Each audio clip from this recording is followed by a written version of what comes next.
Saya kali ini akan berbagi tentang bagaimana menjadi seorang leader ya di tengah situasi yang challenging saat ini. Seringkali kita sebagai seorang leader itu dihadapkan pada turunnya kinerja anggota tim kita yang mungkin ada beberapa faktor yang mempengaruhinya. Yang pertama bisa jadi karena memang kurangnya keterampilan. Yang kedua, kurangnya motivasi, atau bahkan yang ketiga, yang bersangkutan sedang menghadapi masalah pribadi. Kalau situasi ini kemudian kita tidak tangani dengan baik, maka kinerja yang bersangkutan atau tim kita akan semakin lama semakin turun. Oleh karena itu, saya ingin berbagi salah satu tips bagaimana menangani ini semua. Salah satunya adalah kita harus mengembangkan yang saya sebut dengan berkomunikasi berbasis empati. Apa sebenarnya berkomunikasi berbasis empati tersebut? Di sini,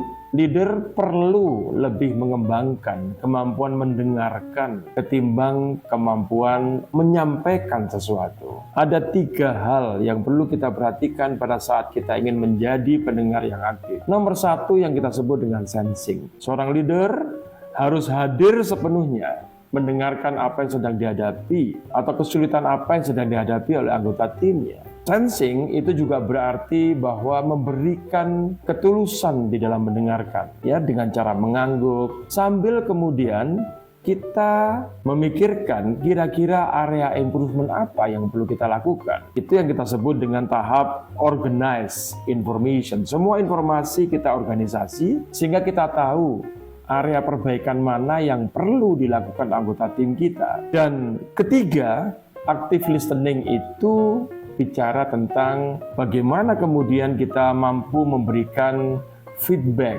yang konstruktif melalui sensing yang kita lakukan, melalui bagaimana cara kita mengorganisasi informasi yang kita dengar, maka constructive feedback itu bisa dijalankan dengan baik. Kalau 3 hal tersebut dilakukan, empathy listening itu kita lakukan, dampaknya adalah yang pertama, anggota tim kita itu akan dengan sadar mengakui area improvement yang memang perlu dia kembangkan. Yang kedua, dengan mengetahui area improvement yang mereka perlu kembangkan, mereka jauh lebih percaya diri di dalam bekerja ke depannya. Yang ketiga, manfaatnya adalah hubungan kerja antara seorang leader dengan anggota timnya itu akan jauh lebih baik. Dan ujung-ujungnya tentu saja mereka akan bekerja lebih produktif dan mereka akan lebih puas di dalam memberikan kontribusinya di tempat kerja. Semoga tips pagi ini